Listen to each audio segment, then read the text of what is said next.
Panibagong bangon, panibagong video. Ako nga pala si Mr. Tulog and welcome to my vlog. Laging tinatamad pero may pangarap. Kaya tara, samahan nyo na ako. Sa video na to guys, samahan nyo kami manguha ng gulay dito sa Kalawis.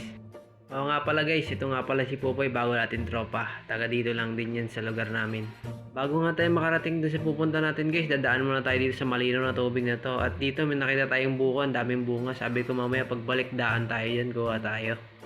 Ayun nga, nakarating na kami at may nakita agad kami itong puso ng saging. Sabi ko sa kanila, perfect yan sa adobo o kaya gagataan, napakasarap niyan. At ito pa nga yung isa nakita namin medyo malayo. Sabi ko, kunin na rin natin, sayang ang punta natin dito, sobrang layo.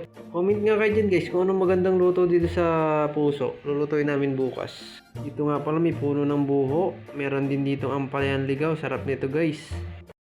At ito na ngayon nakuha namin guys, dalawa lang pero sulit na to guys. At dito nga guys, umakyat kami dahil masarap na doon sa taas may pahingahan. Kung napapansin nyo guys, dito kami sa tuktok ng bundok pupunta. At ayun nga pala yung baba guys, yung mapapansin nyo sobrang taas na namin.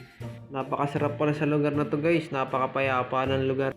At dito guys, may napansin kami dito maliliit na bubuyog. Ewan ko anong tawag dito guys, pero napakasarap daw ng honeybee yan. Mag-comment nga kayo guys kung anong tawag dito sa lugar nyo. Pero ang tawag sa amin nito sa Mindoro, kiwot. Kiwot ang tawag sa amin yan. At may napansin din kami dito guys na bignay. Napakadaming bunga kaso medyo hilaw pa. Sabi ko sa susunod babalikan namin. Napakasarap nito pag nahinog. Sa mga oras na to guys, nagpahinga muna kami dahil sobrang taas talaga ng inakyat namin. Kung napapansin nyo guys, sobrang daming lamok dito pero okay lang, sulit na sulit. Napakaganda ng lugar guys. Hello nga pala sa mga bago nating followers dyan. Maraming salamat sa inyo at sa mga followers natin dyan. Thank you rin sa inyo sa laging pagsubaybay ng aking mga videos. Malayo pa tayo pero malayo pa talaga, pero pagpapatuloy natin para sa pangarap natin.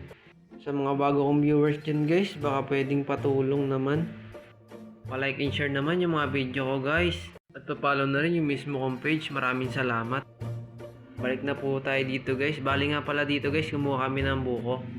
Siyempre bago kami umakyat dyan, nagpaalam muna kami sa may-ari.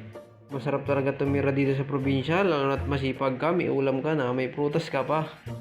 Hello nga din pala sa mga viewers natin yan, taga dito sa Kalawis. Mag-comment nga kayo dyan guys kung saan pa magandang pumunta ng lugar guys.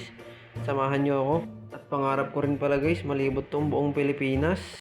At syempre, samahan natin ng konting dasal at huwag natin kalimutan guys magpasalamat lagi sa ating taas. Kaya samahan nyo ako lagi guys sa ating mga panaginip. At dito guys, napahigop na tayo sa baw ng buko. Napakasarap, fresh na fresh. Kung napapansin nyo, sarap na sarap yung katulog nyo. At salamat nga pala sa dalawang to, nakatikim na naman tayo ng buko. Pagkaubos namin ng sabaw ng buko guys, umuwi na rin kami dahil hapon na. Sana nalibang ko kayo sa ating panaginip. Kaya ako si Mr. Tulog. Hanggang sa muli. Gaya ng lagi ko sinasabi pagpatapos ng aking video. Paalam!